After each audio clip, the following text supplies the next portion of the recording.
Exploring the heat. Hotter than blazes, unpacked.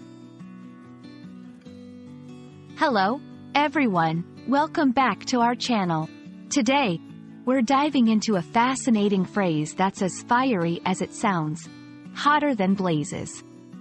This expression is a colorful way to describe extreme heat, but there's more to it than just temperature. Let's unpack its meaning, usage, and origins together.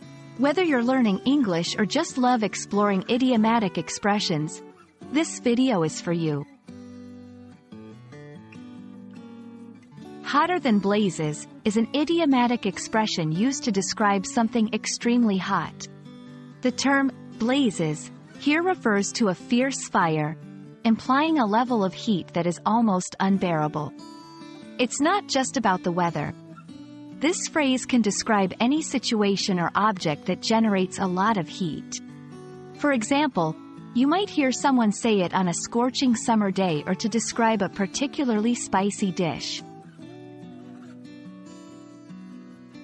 The phrase, hotter than blazes, finds its roots in American English, emerging from the colorful tapestry of idiomatic expressions that make the language so vibrant.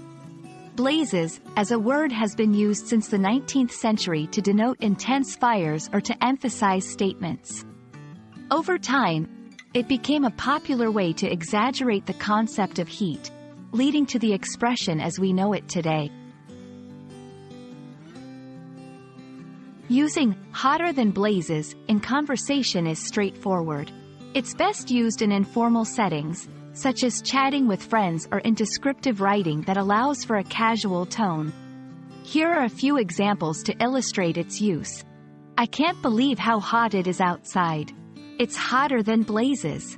This chili is hotter than blazes. I can barely eat it. Remember, while the phrase is colorful and expressive, it might not be suitable for formal contexts. English is rich with idiomatic expressions to describe heat. Here are a few similar phrases. Hotter than hell, hot as Hades, burning up. Each of these expressions conveys a sense of extreme heat, but with their own unique twist. We hope this exploration into the phrase, hotter than blazes, has added a spark to your English language learning journey. Idioms like this one add flavor and color to the language, helping you express yourself in more vivid and creative ways. Thank you for watching, and remember, whether it's the weather or just a really spicy meal, there's always a fun way to describe how you're feeling in English.